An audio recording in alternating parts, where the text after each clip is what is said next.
2024ರ ಚುನಾವಣೆ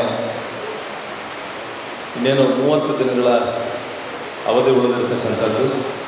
ಹಾಗಾಗಿ ಇಲ್ಲಿರ್ತಕ್ಕಂಥ ಕಾರ್ಯಕರ್ತರುಗಳು ತಾವೆಲ್ಲರೂ ಸಹ ಸಾಕಷ್ಟು ಚುನಾವಣೆಗಳನ್ನು ಮಾಡಿರ್ತಕ್ಕಂಥ ಅನುಭವ ತಮ್ಮೆಲ್ಲರಿಗೂ ಇರ್ತಾ ಇರ್ತಕ್ಕಂಥದ್ದು.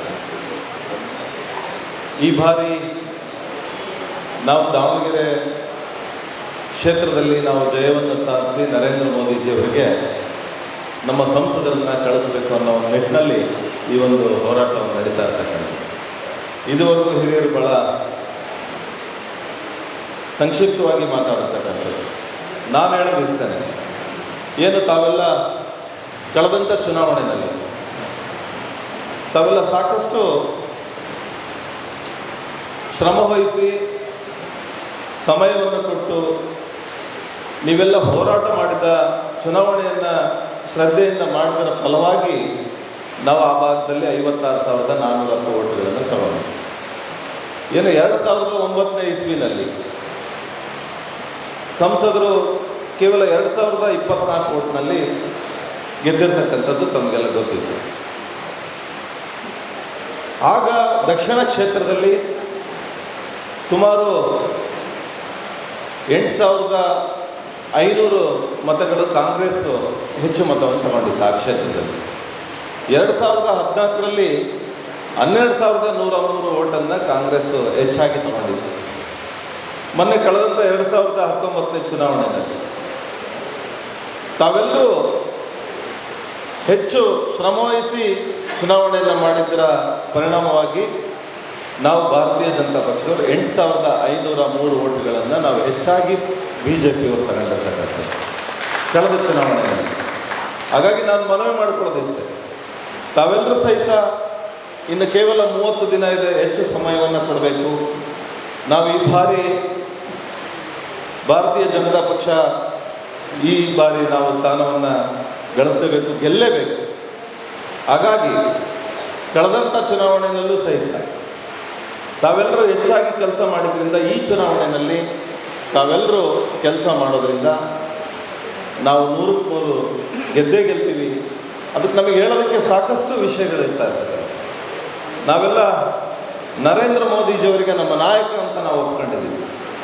ಇನ್ನುಳಿದಿರೋರೆಲ್ಲ ಕಾರ್ಯಕರ್ತರು ಅಂತ ಅವರವರಾಗಿ ಹೇಳ್ತಾ ಇರ್ತಕ್ಕಂಥದ್ದು. ನಾವಿಲ್ಲಿರ್ತಕ್ಕಂಥವ್ರು ಎಲ್ಲರೂ ಸಹ ಕಾರ್ಯಕರ್ತರು.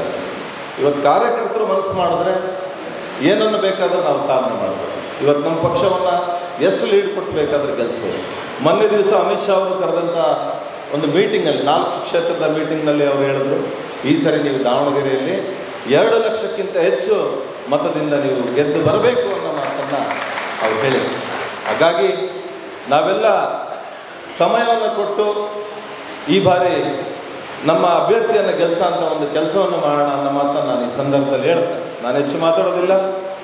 ಈ ಸರಿ ನಮಗೆ ಹೇಳೋದಕ್ಕೆ ಸಾಕಷ್ಟು ನರೇಂದ್ರ ಮೋದಿಜಿಯವರು ಮಾಡಿರ್ತಕ್ಕಂಥ ಸಾಧನೆಗಳ ಒಂದು ತೀರವೇ ಹರಿದಿದೆ. ಸಾಕಷ್ಟು ಸಾವಿರಾರು ಸಾಧನೆಗಳನ್ನು ಮಾಡಿರ್ತಕ್ಕಂಥ ತಾವೆಲ್ಲ ನೋಡಿರ್ತಕ್ಕಂಥ ತಮಗೆಲ್ಲರೂ ಈಗ ತಾನೇ ರವಿಕುಮಾರ್ಜಿಯವರು ಮಾತಾಡೋಂಥ ಸಂದರ್ಭದಲ್ಲಿ ತಾವೆಲ್ಲ ಏನೇನು ಫಲಾನುಭವಿಗಳಾಗಿದ್ದೀರಿ, ಏನೇನು ತೊಗೊಂಡಿದ್ದೀರಿ ಅಂತೇಳಿ ಅವರೆಲ್ಲ ಕೇಳಿದಾಗ ತಾವೆಲ್ಲ ಕೆಲವರು ಹೇಳಿದರು.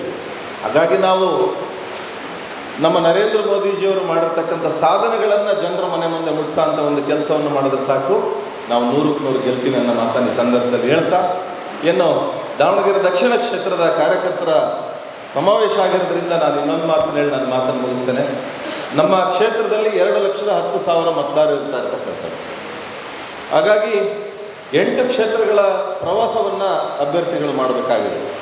ಹಾಗಾಗಿ 2,10,000 ಮತದಾರರನ್ನು ಮುಟ್ಟೋದು ಕಷ್ಟ ಆಗುತ್ತೆ. ಹಾಗಾಗಿ ನಾವು ಕಾರ್ಯಕರ್ತರುಗಳೇನಿದ್ದೀವಿ, ನಾವು ಪ್ರತಿಯೊಬ್ಬರು ಮನೆಗೂ ಕೂಡ ಹೋಗಿ ಅವರ ಮನೆಯಲ್ಲಿ 5 ನಿಮಿಷ ಕೂತು ನರೇಂದ್ರ ಮೋದಿಜಿಯವರು ಮಾಡಿರ್ತಕ್ಕಂಥ ಸಾಧನೆಗಳನ್ನು ಅವರಿಗೆ ಹೇಳೋದ್ರ ಮೂಲಕ ನಾವು ಹೆಚ್ಚು ಮತಗಳನ್ನು ಗಳಿಸಿ, ಏನು ಅಮಿತ್ ಶಾ ಅವರೇನು ಹೇಳಿದ್ದಾರೆ, 2 ಲಕ್ಷಕ್ಕಿಂತ ಹೆಚ್ಚು ಮತದಿಂದ ನೀವು ಗೆದ್ದು ಬರಬೇಕು ಅಂತೇಳಿ ಅವರ ಒಂದು ಸಂಕಲ್ಪವನ್ನು ನಾವೆಲ್ಲ ಈಡೇರಿಸೋಂಥ ಒಂದು ಕೆಲಸವನ್ನು ಮಾಡೋಣ. ಏನು ನರೇಂದ್ರ ಮೋದಿಜಿಯವರು 2014ರಲ್ಲಿ ಗೆದ್ದರು, 2019ರಲ್ಲಿ ಗೆದ್ದರು. ಇದು ಈ ಸರಿ ಹ್ಯಾಟ್ರಿಕ್ ಗೆಲುವು ಆಗಬೇಕು ಅನ್ನೋದು ನಮ್ಮ ನಿಮ್ಮೆಲ್ಲರ ಒಂದು ಆಸೆ ಆಗಿರ್ತಕ್ಕಂಥ. ಏನು ಮೊನ್ನೆ ಕೋವಿಡ್ ಬಂದಂಥ ಸಂದರ್ಭದಲ್ಲಿ ಎಷ್ಟು ಡೋಸ್ ಕೊಟ್ಟರು ಅಂತ ತಮಗೆಲ್ಲ ಗೊತ್ತಿದೆ. ಎಷ್ಟು ಡೋಸ್ ಇಂಜೆಕ್ಷನ್ ಕೊಟ್ಟರು ಅಂತ. ಮೊದಲನೇ ಡೋಸ್ ಕೊಟ್ಟರು, ಎರಡನೇ ಡೋಸ್ ಕೊಟ್ಟರು, ಮೂರನೇ ಬೂಸ್ಟ್ ಡೋಸ್ ಕೊಟ್ಟರು. 2014ರಲ್ಲಿ ನರೇಂದ್ರ ಮೋದಿಜಿಯವರು ಮೊದಲನೇ ಡೋಸ್ ಕೊಟ್ಟರು.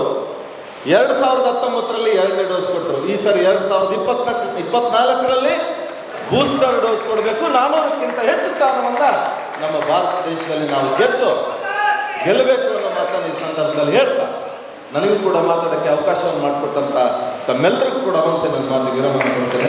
ಜೈ ಹಿಂದ್, ಜೈ ಕರ್ನಾಟಕ.